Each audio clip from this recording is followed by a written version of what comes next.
A caminho dos 50 anos do 25 de Abril, recordamos um Portugal sem liberdade e refletimos sobre um Portugal futuro. Não Podias, com Raquel Mourão Lopes e Francisco Sena Santos. Não podias beijar. Portaria número 69.035 da Câmara Municipal de Lisboa, em janeiro de 53. Verificando-se o aumento de atos atentatórios à moral e aos bons costumes, que dia a dia se vêm verificando nos logradouros públicos e jardins, determina-se à Polícia e à Guarda Florestal uma permanente vigilância sobre as pessoas que procurem frondosas vegetações para a prática de atos que atentem contra a moral e os bons costumes. Aditamento determina a existência de multas para os incumpridores. Primeiro, mão na mão, 2 escudos e meio. Mão naquilo, 15 escudos. Aquilo na mão, 30 escudos. Aquilo naquilo, 50 escudos. Aquilo atrás daquilo, 100 escudos. Parágrafo único. Com a língua naquilo, 150 escudos de multa, preso e fotografado. Parece uma rábula, mas não é. De humor falaremos mais à frente. É mesmo uma lei de 1953. Não podias beijar é o tema do nosso programa de hoje. Eu sou a Raquel Mourão Lopes. Comigo tenho, como sempre, o Francisco Sena Santos. Olá, Francisco. Um beijo. Pois é, celebremos. E hoje, connosco, aqui no estúdio da Antena 3, temos Miguel Valde Almeida, antropólogo, dirigente associativo, professor catedrático no ISCTE, cronista, escritor, deputado à Assembleia da República, onde se envolveu na aprovação do casamento entre pessoas do mesmo sexo, lei que foi aprovada a 8 de janeiro de 2010. Miguel Valde Almeida nasceu 14 anos antes do 25 de abril. E temos também a Marta Bateira, nome de guerra Beatriz Gosta, agora é sobretudo humorista, mas já passou pelo hip-hop, onde fazia dupla com a Capicua, trabalha no digital, na rádio, na televisão, também nos palcos, faz stand-up, nasceu 8 anos depois do 25 de abril. Estão apresentados os nossos convidados, sejam bem-vindos. Beijos a todos. Beijos. Francisco, é contigo. Miguel, pensamos no anterior regime, pensamos na ditadura e associamos a não haver liberdade de expressão, a haver repressão. Pensamos menos no fascismo entranhado na sociedade. Eu acho que sim. Aliás, como foi dito, eu nasci 13 ou 14 anos antes, portanto não vivi conscientemente a coisa. Embora, de facto, indiretamente acho que a vivi, porque tenho um irmão mais velho que já estava envolvido no movimento associativo estudantil e os meus pais também eram contra a ditadura. Aliás, um irmão com lugar destacado na política. Sim. A minha irmã nasceu bem mais tarde, depois do 25 de abril, como ela, deve ter a idade dela. Mas lembro perfeitamente, atravessámos a ponte Salazar, que agora é 25 de abril, curiosamente. Vínhamos da praia, ou de uma visita a qualquer sítio, quando morreu o dito Cujo Salazar. E lembro perfeitamente dos meus pais terem feito "Ei, viva!" E não sei o quê, e imediatamente calarem-se dentro do carro, não é? Naquele receio de que alguém visse aquela expressão de... Exatamente. E sim, eu acho que o fascismo entranha-se sempre, quer dizer. Se lerem um livro muito engraçado de um amigo meu, do Ruizinho, que tem o Manual do Bom Fascista, e é um belíssimo livro, porque de uma forma bem humorada acaba por falar justamente como é que o fascismo faz parte de muitas culturas, porque ele é simplesmente a repressão e o controle sobre a liberdade dos outros, não é? É uma vontade de controlar a liberdade dos outros. A mulher era tomar conta da casa, era o matrimónio, não era o prazer sexual. Não, de todo. Quer dizer, não é que as pessoas não o procurassem, não é? E não é que não o descobrissem, mas as pessoas eram ensinadas a que isso não existisse, não é? As mulheres eram ensinadas a que isso não existisse, a que fosse uma coisa má e a esconder. E os homens, obviamente, nem sequer se preocupavam com a questão do prazer sexual das mulheres. Portanto, há esse nível de educação sexual fascisante, não é? É qualquer coisa que a gente vê até continuar hoje ainda um bocado. Mas na realidade, quer dizer, nós rimos da lei que vocês leram. Os filhos da burguesia é? faziam iniciação sexual com as criadas domésticas, às vezes o pai patrão também, e elas eram chantageadas e nada disso contava depois. Exato.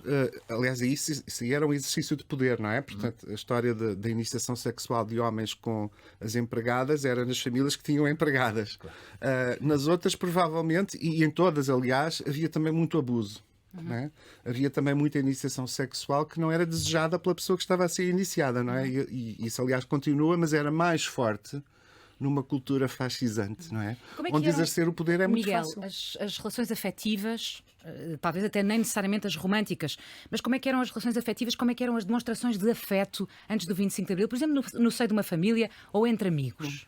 Eu acho que isso dependia muito dos meios, das classes sociais e dos meios. Acho que, de qualquer modo, por altura dessa lei, anos 50 e depois nos 60, começa a haver também na juventude urbana uma rebeldia em relação às restrições, não é? Mas era tudo muito codificado. Agora, atenção, como antropólogo devo dizê-lo, continua a ser codificado. Nós codificamos tudo. Mesmo nós, os que somos muito livres, nós codificamos o que fazemos e o que não fazemos, o que está bem e o que está mal. Só que a codificação era muito maior e era muito mais repressiva e os efeitos de quebrar essas regras eram muito piores, não é? Mas o Miguel tem memória, por exemplo, de ter, não sei se registrou isso, enfim, se é possível, quando é que as pessoas passaram a andar de mão dada na rua, quando é que passou a haver abraços, quando é que passou a haver beijos na boca? Exato. Eu acho que eu comecei a comparar isso quando comecei a viajar, aí por volta dos 16 anos e a partir daí, portanto já depois do 25 de Abril, mas o país não mudou de um dia para o outro, como é evidente. E eu reparei noutros países da Europa que havia muito mais manifestações de afeto em público do que havia em Portugal e, portanto, logo aí percebi que qualquer coisa ainda não tinha mudado. Agora, começou a haver uma transformação, mas essa transformação foi, sobretudo, heterossexual, não é? Porque nós continuamos ainda hoje, em 2023, a ver muito poucas pessoas, casais do mesmo sexo, de mão dada na rua. E falar em beijos na rua, então, menos ainda, não é? Portanto, só em certos meios e a certas horas. E isso significa que há qualquer coisa que ainda não... É um mal português? É um mal generalizado? Ele é mais, se compararmos com alguns contextos mais cosmopolitas, é um mal português, mas é um mal de todos os sítios que não sejam muito cosmopolitas, onde haja muito controle. Isto é terrível dizer porque pode parecer chato, mas não é. Onde haja muito controle familiar. Eu não estou a dizer que o controle familiar seja necessariamente uma coisa má. As famílias são lugares maravilhosos, não é? Também são lugares de amor e de afeto. Podem ser, não é? Mas são muitas vezes lugares de controle, no sentido em que as pessoas hesitam de fazer coisas porque têm medo do que aqueles que eles amam vão pensar, não é? Não é só pensar, é desilusão, é deixarem de amar. Exatamente. Ou, não é? Não queres ouvir o teu pai. Exatamente. Marta, tu vens de uma família na qual tiveste uma educação Católica. Pois, conservadora, ias à catequese, ouvi falar dos teus sapatos de breloques incríveis. Sim. Sempre Eras azul dos marinho, escoteiros. tipo Opus Dei, mas não sem ser da Opus Dei. E só quando foste para o Porto, já adolescente, é que descobriste que se podia beijar na boca? É da Rechousa, Vila Nova de Gaia para o Porto, é que descobri todo um mundo. Parece que não, mas passas a ponte e tudo muda. Mesmo. E como é que foi essa descoberta? Aí tu vês que o corpo muda, não é? As formas, e os homens começam-te a atrair, e tudo parece que é proibido. O meu pai encontrou uma pílula na minha carteira, eu fiquei de castigo, eu inventei um cor a dizer que era de uma amiga. Que a amiga pediu para eu guardar. Ou seja, eu tinha ido ao planeamento familiar, tinha-me portado bem, porque tinha pensado 15 anos, 16, vou cuidar, não é, Super da minha vida. responsável, sim.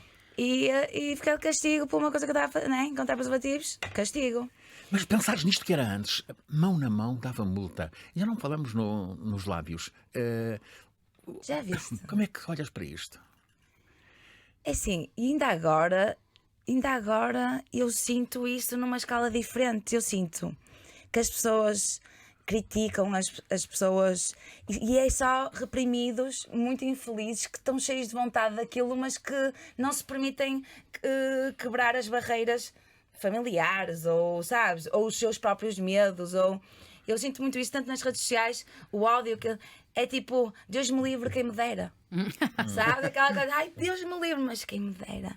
Só que tipo, o medo, toda aquela coisa que eles têm que dar um pontapé na porta, sabes, em vários departamentos da vida, eles não têm coragem. Como é que tu conseguiste fazer esse grito do Ipiranga até perante a tua família? Eu acho que foi muito gradual. Em casa não se falava de feminismo, aliás, não se falava de feminismo na minha realidade. E não se falava de nada, de minorias, não sei, nada. Foi mesmo, eu nunca escondi isso, foi mesmo quando eu conheci as minhas amigas, que são amigas até hoje, Capicu, a Mariana, a Dagmara, todas as minhas amigas de hoje, Joana, Margita, que a Capicu é socióloga, secretária e tal, e elas já eram do PSR. Que era muito à frente, acampamentos internacionais, passavam gelo, homens com homens, mulheres com mulheres. Que depois desagou no Bloco de Esquerda. Exato. E depois foi. Exato. Mas aquilo para mim era tipo, isto, sabes? E eu ia a um acampamento e as mulheres Sentiste uma peludas, as mulheres com pelos nas pernas e tufos, e eu toda depilada, completamente entregue ao sistema, né? E elas, tu depilas, e meio que também, E eu então, sabes, vou deixar o meu pelo crescer. Tiveste a sensação de libertação? Foi ali que tudo começou, que eu não sabia que existia esse caminho sequer. Tu nem sequer sabes que podes ir por ali. E estávamos a falar em que altura? 98, 97. Em tempos avançados já. Sim. A meio caminho. E as coisas podem de 16. facto ser. Depende muito dos meios e das situações. Até Eu lá- que nasci antes, a minha família não era católica, nem era repressiva nesses aspectos, por exemplo. Estás a ver? A sério? Yeah. E, no entanto, sou mais velho, portanto, nós podemos ter estes dois andamentos, não é? Mesmo em períodos muito Tenho estado diferentes. nestes instantes a pensar no fosso entre Gaia e o Porto, ao rio. Muito. Mas porquê? O que é que explica isso? Explica. É que eu trabalhei, por exemplo, em Paredes e em Paredes nem chamavam homossexuais, chamavam pessoas com jeitos estranhos. Sabe? Não tinham coragem. E em Gaia as pessoas não se assumiam. No Porto já é outra coisa. No Porto já pelo menos davas um nome ali, um nome acolá. E em Lisboa? Também havia? Lisboa é diferente. Ainda hoje, quando vem a Lisboa, Vale tudo. Não. não vale tudo, também tem. Mas Lisboa é outra coisa, o verniz é outro. E como é que se deu essa transição de tu confrontares-te com essa liberdade, que também te surpreendeu dessa maneira, Muito. e passares a ser esta espécie de arauto da liberdade que agora és, não é? Como é que isso aconteceu? Como é que Eu se era deu muito esse tímida, chamamento? eu era muito tímida, foi uma coisa bem gradual. Eu era muito tímida e não tinha coragem de falar sobre nada. E tudo o que eu pensava e as minhas opiniões e não sei o que, é tudo para dentro. E muito frustrada por não conseguir exteriorizar. E acho que as amigas empoderaram-se. Empoderaram-me muito, elas eram muito empoderadas relativamente a mim. E acho que elas pegaram em mim e deram-me. Eu não conhecia que podia ser assim. E então elas mostraram-me que eu podia ser eu, e que eu, sem medo, e que podia encontrar o meu caminho e assumir-me. E foi aí que eu comecei a dizer o que eu penso e a formar opinião. E agora vou bater boca no trombone. Miguel, era propagada uma cultura puritana, mas que, no entanto, tolerava a prostituição. Sim, eu acho que não era puritana, era hipócrita. Hipócrita. Sim, Hipócrita. sim, sim. Hipócrita. E sempre houve esses dois andamentos nas culturas do sul da Europa, mediterrânicas, muito católicas, sempre houve esses dois andamentos, não é? Que é Franquismo, salazarismo. faz as coisas, diz-se que se faz as coisas de uma maneira, depois faz-se de outra subrepticiamente. Aliás, hoje em dia tens aí muita gente dessa nova extrema-direita, cheia de saudades da ditadura. E normalmente dizem que as coisas funcionavam, não havia corrupção, não havia roubo, não havia isto, não havia aquilo. Essas coisas todas existiam e existiam em barda, só que eram reprimidas pelo próprio sistema. Mas, As relações assentavam numa corrupção, isso mesmo, justamente. Exatamente. E portanto, muita gente cresceu a fazer as coisas às escondidas. Não é? O que aliás cria depois uma psique um bocadinho estranha, que é as pessoas passam a gostar de fazer as coisas às escondidas e torna-se num fetiche, não é? Eu sinto isso. E eu acho que isso ainda acontece muito agora, sabes? Mas eu acho que essa entendo, cultura sexual do estas às coisas- escondidas, às do escondidas parece também- uma coisa mas depois faz outra, posso usar expressões Todas. normais, dá um certo tesão a muitas pessoas, não é? E eu acho que isso é uma coisa que tudo bem, é com eles, se isso dá prazer, tudo bem, mas para mim é um sintoma de qualquer coisa que não decorre natural e espontaneamente. Sendo que nas relações entre o mesmo sexo continuamos com uma mentalidade que vem de antes. Não, acho que em todas. Em todas não, mesmo. acho que há uma coisa que é super partilhada por heteros, bis e gays e lésbicas. Há uma coisa que é partilhada, que são as relações de poder, não é? Que é as relações amorosas e sexuais como relações de poder. Isto é, onde há muita tensão, muita inveja, muito ciúme, muito abuso, E eu acho que isso, infelizmente, é generalizado às relações, sejam elas hetero ou homo. Acho que sem dúvida. O que acontece é que as relações hetero depois têm o desequilíbrio de género, que é histórico e estrutural, não é? E que aflora muitas vezes das maneiras mais diferentes, não é? Não tem que ser uma coisa violenta, mas pode ser uma coisa violenta. E nas relações homo, às vezes transporta-se o modelo hetero um bocado e as suas características, sobretudo as más, mas também há assim, uma nesga de oportunidade para que as coisas sejam um bocadinho mais equilibradas. Uma nesga. Mas há muitas outras diferenças entre as pessoas que vêm ao de cima mesmo nas relações lésbicas e gays, não é? Idade, dinheiro, estatuto, literacia, sei lá, personalidade, e que podem criar exatamente o mesmo tipo de problemas relacionais que nos é. Os vícios vêm do regime político, vêm da Igreja? Vêm de uma cultura histórica profunda, não é? Que teve ali um momento em que se juntou a Igreja e o regime. Portanto, foi a tempestade perfeita, não é? E foi muito portuguesa, porque foi uma ditadura que não foi uma ditadura daquelas futuristas, militaroides, não é? Daquelas à Mussolini ou a Hitler. O que leva até a haver dúvidas sobre se era uma ditadura, sobre se o regime seria ou não uma ditadura ou um regime autoritário, sim, seguramente. Claro, eu percebo, mas enfim. Mas eu acho que era de uma forma muito tuga mesmo, quer dizer, porque ela era muito elogiadora do rural, do católico, da contenção, Coitadinho. da família, do isso tudo. E, portanto, isso, se tens uma ditadura que cavalga um tipo de cultura católica, eu não tenho nada contra. Não sou católico, mas não tenho nada contra o catolicismo. E há muitos catolicismos, não é? Isso aí varia imenso. Mas um certo tipo de cultura católica, cavalgada por uma ditadura daquelas, e com uma cena colonial à mistura e tudo, é de facto uma tempestade perfeita. Cria pessoas reprimidas. O Miguel esteve muito envolvido no debate e na aprovação da lei que aprovou o casamento entre pessoas do mesmo sexo. Teve, aliás, o discurso mais aplaudido desse dia na Assembleia da República, lembro-me muito bem. Foi uma espécie de uma segunda revolução social no pós-25 de Abril? Foi o segundo ato de uma revolução. O primeiro ato acho que foi a questão do aborto. Pronto, aí não tive protagonismo nenhum. Tiveram as mulheres, sobretudo.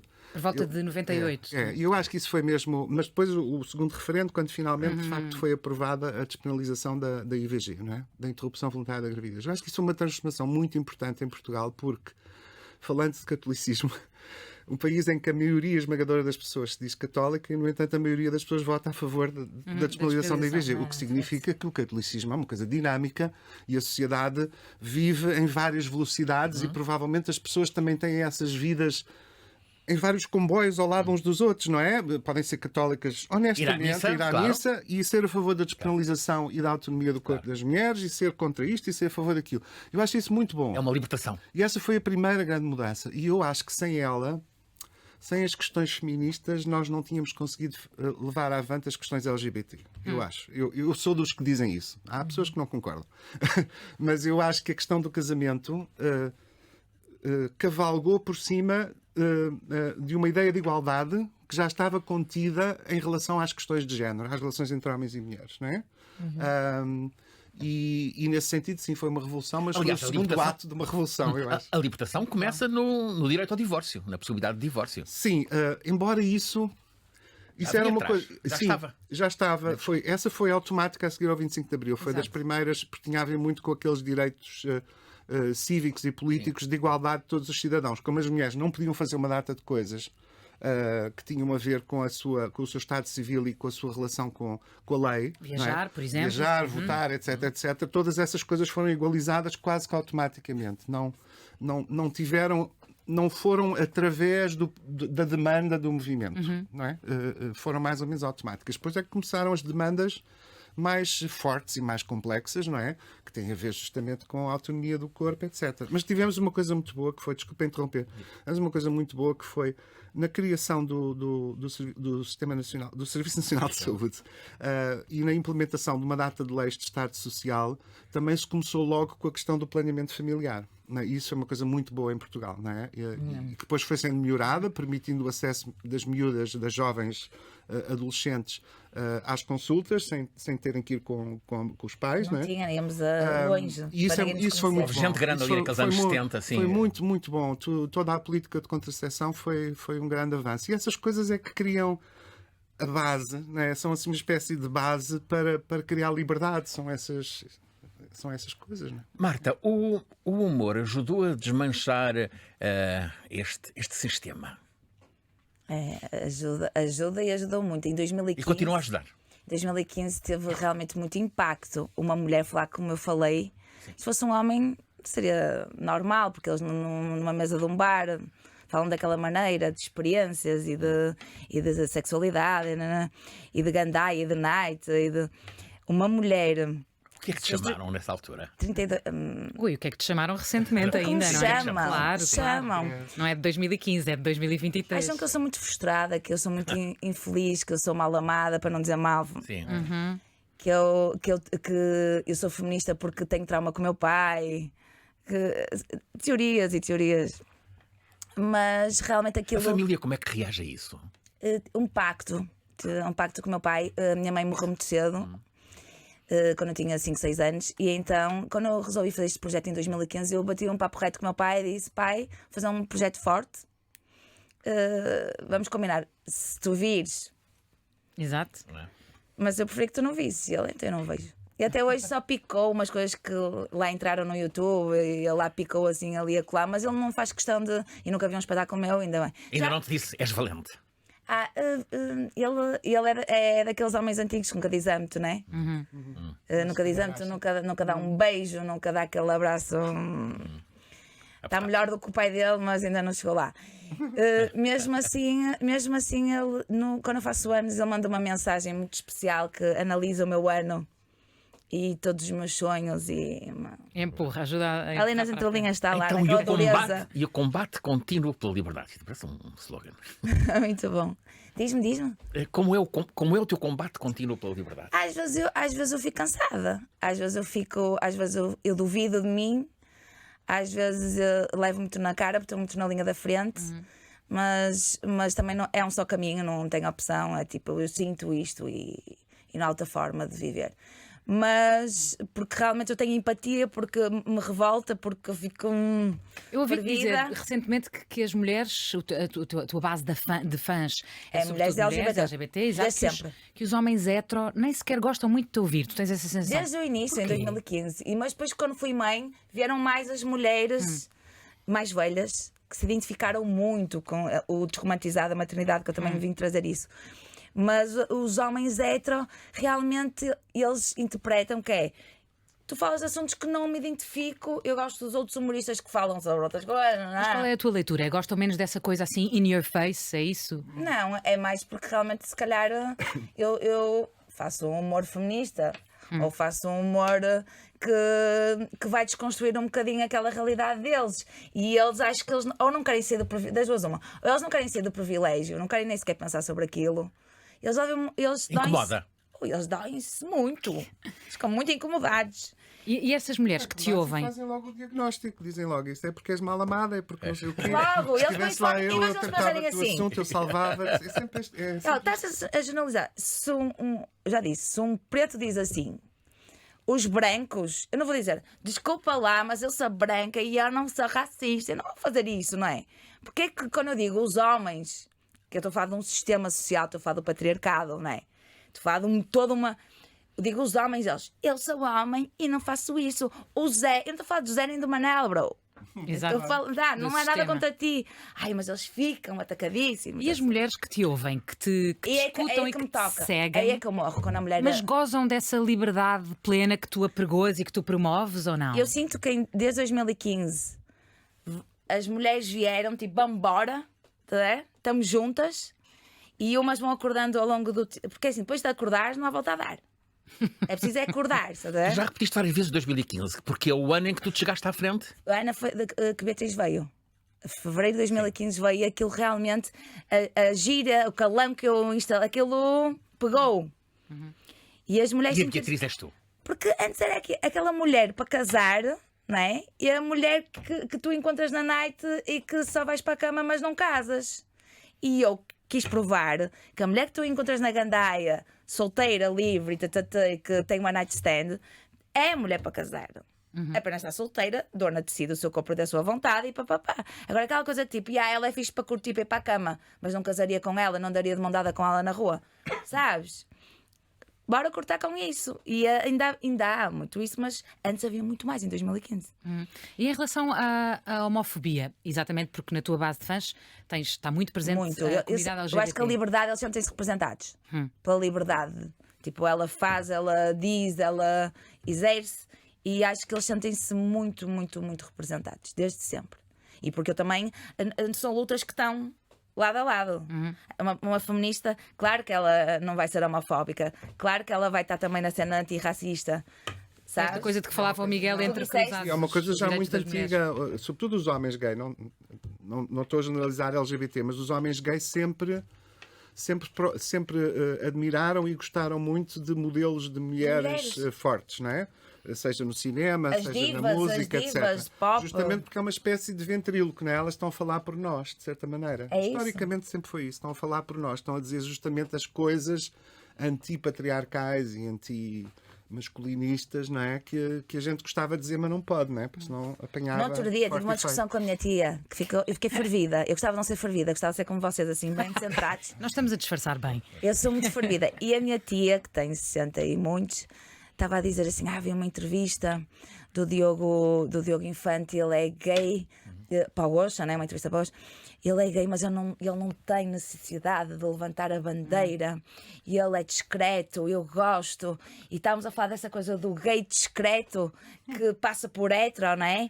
E o Discreto, gay, mas não esconde.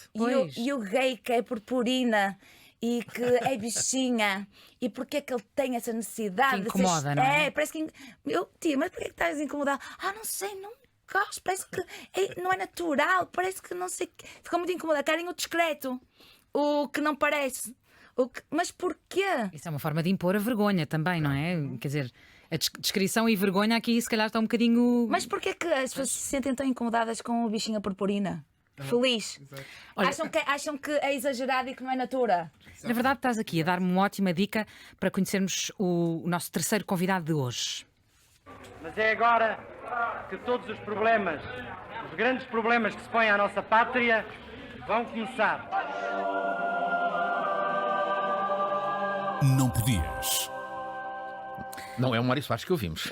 Vamos conhecer a Amplos, Associação de Mães e Pais pela Liberdade de Orientação Sexual, e pela Amplos vai-nos falar o António Val, que nasceu 11 anos antes do 25 de Abril. O que é afinal a Amplos, António?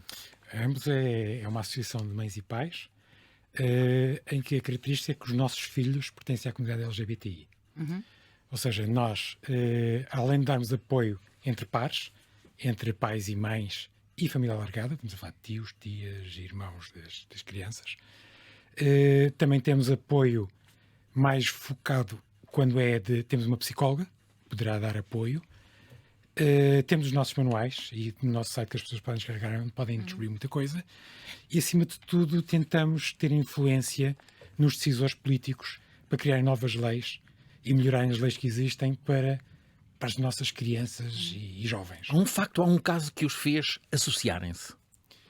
Um facto, há 14 anos havia uma família que a filha contou-lhes que era lésbica.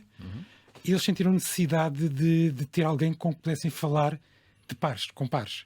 E viram que em Portugal não existia nenhuma associação. Vamos no Portugal 2009. Estamos a falar em 2009, sim. E agora em 2023 continuamos a ser a única associação do género, não é? E por isso, nós além de pares, nós também somos a voz das nossas crianças e jovens. Porque quando são mais crescidos, eles têm voz. Quando são mais pequeninos, não têm.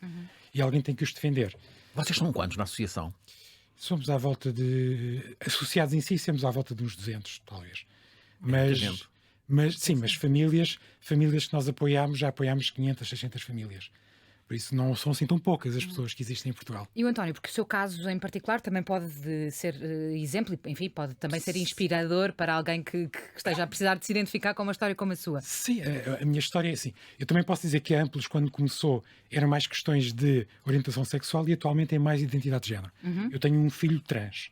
Por isso, o meu filho, quando era pequenininho, com 5 anos, dizia-me que faltava-lhe uma pilinha para ser um rapaz. E por isso simplesmente apagou isso da vida dele. Até que aos 15 anos teve uma conversa comigo e nós então percebemos porque foi um diálogo entre nós os dois. Ele já percebia, eu fiquei a perceber, não é? Porque ele levou algum tempo a perceber. Foi uma conversa difícil?